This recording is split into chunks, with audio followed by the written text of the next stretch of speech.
Okay, welcome to another video today, and in this lesson I'll just dive a little deeper into the applications JavaScript file and the index of the worlds file, which I'm guessing is the most interesting file of all in this project, because of course you want the graphics to display. And okay, let's start off with the applications file. And inside the applications file, there's the 3ds journey, camera, resources, world, time, and sizes that we've already mentioned from the last video. And there's these main callbacks that we're doing. Well, okay, and set render, essentially what it does is it sets the render, and it has the 3ds sing, which is what we need, and it has a WebGL render for this.render, which will be called in set classes. You can see he used an effect composer instead of a this.render, which is what gives us the soft and serene effect. While if you use the normal render, let me just quickly show you here, that would give you a very I would say rigid and stiff look. Okay, you can tell that the shaders are not even rendering properly. And let's just quickly remove that because we don't want that. Yes, the OG look is back. And well, set camera sets an perspective camera. Yes, I think it is. Yes, perspective camera. And then we have all these. I'll go into the camera a little bit later on, but in not today's lesson, because okay, the debug is a .GUI debug, just for context. And config is a list, and that detects for your hashtags and your touch screen, which I disabled because I don't find it very appealing, since we're not going for a touch screen web, we're going for a, well, not a mobile web, going for a PC. And okay, so the set world is what we're gonna look into today, and you can see there is a pause, render, sing, camera size, time, resource debug, and config property parameters set, and we added to the overall container of the world. So let's go into the class. It's here. You can see we have a lot of imports. We're gonna ignore all of that for now because I'll go through them one by one. And you can see we have the config here, debug here, resources here, time here, and so on. So the config mainly is to detect whether or not the Cybertruck and the debug option is on. Let me just show you debug. And then if you well, okay, let me refresh real quick because sorry about that. Let me just quickly go dev back on. And well, I think there's a little bit problem because we need to use the full link. It's very annoying. And then hashtag debug. Oh yes, and then you have the .GUI options on. And well, yeah, that's mainly what it is. And yes, you can tell it adds a folder for the debug if it is on, and it opens it. And then it has a 3D object folder container. And then it turned matrix auto update to false. Well, because it saves performance since we're not loading it. And there's set sound, set control, set floor, set area, and set starting screen. So I'm gonna go into set sounds today because, well, that's what we're going to be going through today. Not really a reason for that. So this dot sounds equals to new sounds, and we have a debug and a time imported. Let's see what it's about. So once we go in there, we'll see a constructor with a time and debug loaded. So if this.debug, then it creates a sound. It didn't open it because, well, it's gonna be really messy if we open all of them. And this.items creates items for all the sound collection. And this.set settings. This.set master volume, and this.set mute, and this.set engine. Well, you can probably tell from the names, this is to set the settings, which is the sound collection of all the sounds. And then you can tell there's a min delta, a sound track collection, a velocity min, a velocity multiplier, a volume min, volume max, and a rate min, rate max. I'm not going to go deep into that for now because we'll go through that later. And then I have for const setting of this dot settings, this dot add settings. We're just looping through and then we're adding it with the function called add, which let me look for it. Yes, so we create an item with all the properties inside, and you can see sounds, we have a list, and then for sounds of the option that sounds, you push it in, so it's, well, it's in a wholer JavaScript module form, so you can play it. You can play sound.play, well, it adds a bunch of functions, and then this .sound.push item, so we have all of them back inside the main items list. And then we set the master volume to 0.5. You can set it much louder if you want to, but he set it to 0.5. And then he set the volume and request animation frame, holder.volume. Well, yep, he basically just did it again just to make sure it's set. And then if this.debug, you add a master volume. So yeah, it's here. You can change it if you want to. And set mute. So this.mute equals to type of undefined. So if this.debug isn't equals to undefined, then, well, that's equals to false. That's equals to true. And then if it is, then that's just muted, because you don't want random things to be playing if there's an error. And then we don't mute it if there is a property, which means it is not undefined. So windows.add event listener key down, and if it's M, then we mute it. Well, yeah.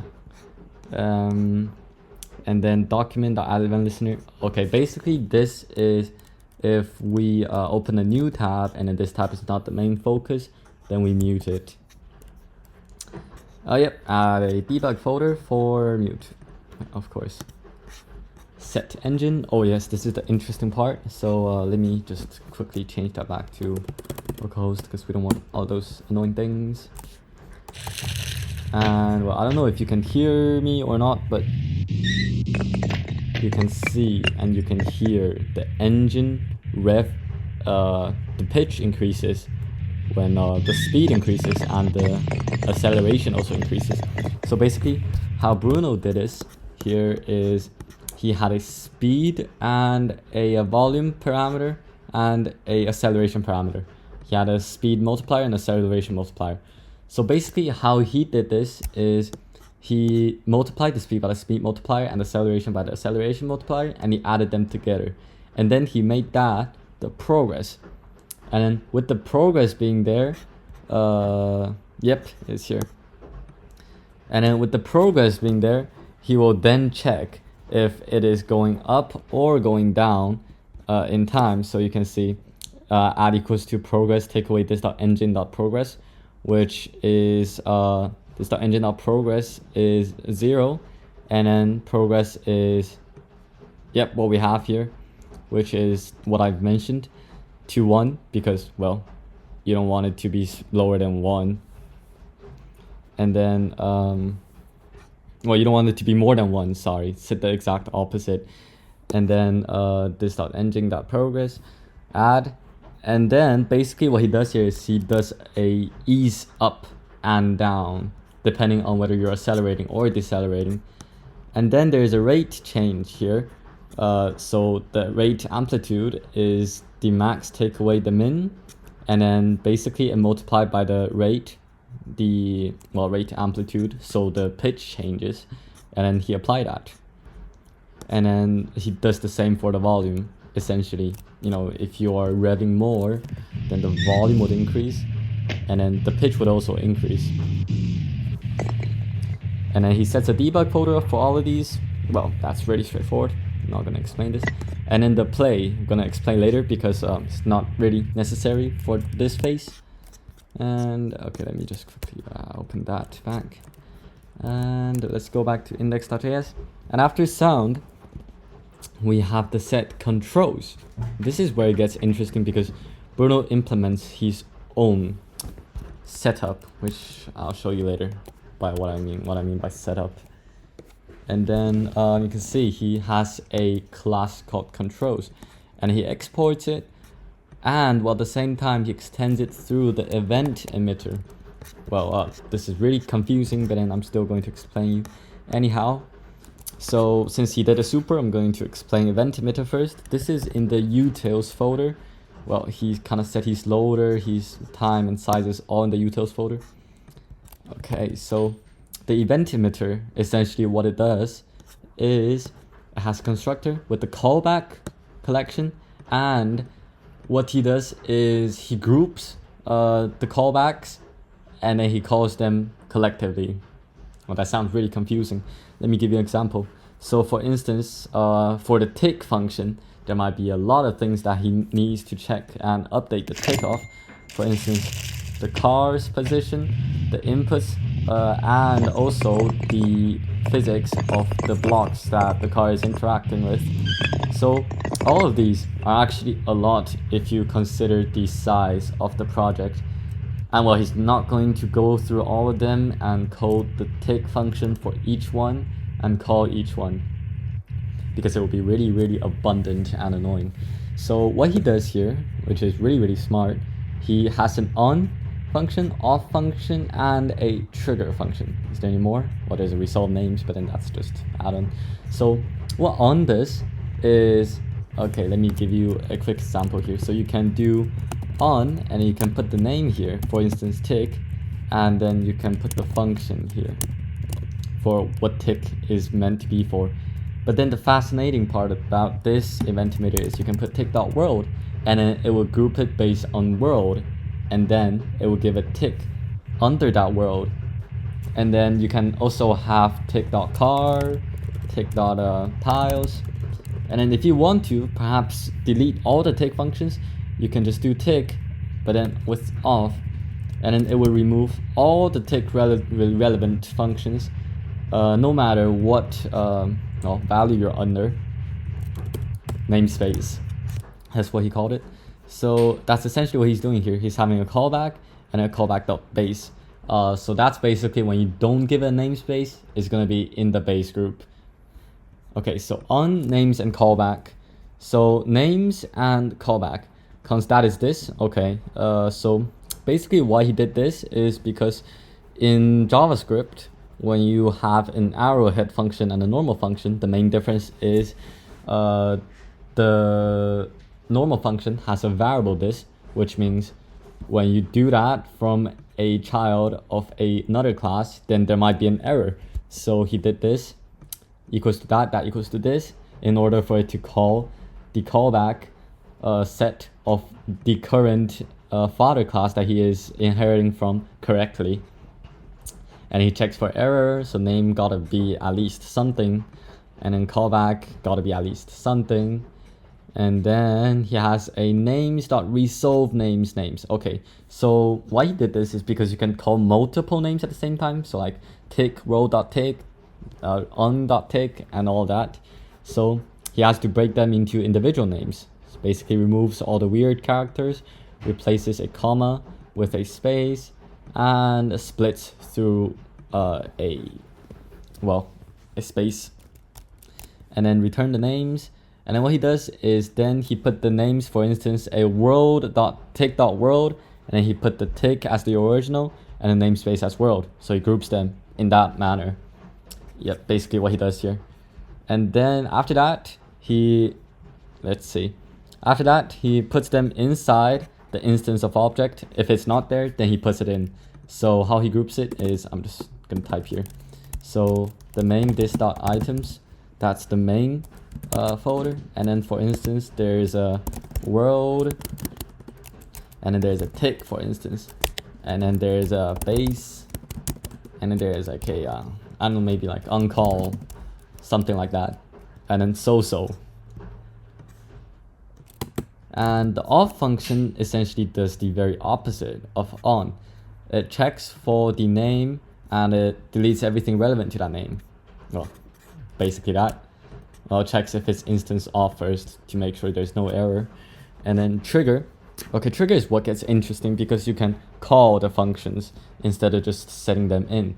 For instance, if I do an on tick dot world, and then perhaps world dot update, which is an interior function of world. But I'm not actually calling it. I'm just saving it inside the list. I have to actually do after I do world dot on tick, I have to do world dot trigger tick, which calls the tick function through applying the dat and parameters, since well we need the callbacks of this main constructor's element in order for it to work. So well, final result is no. Okay, what is interesting about Bruno's code is he always makes it a query instead of just a random command. So when there's an error, he can actually log out what the final result is to check whether or not there is a mistake. That is what the event emitter is. And then let's go back to controls. So we know that the event emitter is a class that you can save and call functions based on your own need. So let's continue. He sets config, size, time, camera, and sound. This dot set actions, and then this dot set keyboards. Set actions, he has an actions collection with well, all the actions you need. They're false on default. And a visibility change, if it's not hidden, then it's all false, because well, assume you're coming back to the page if there's a visibility change.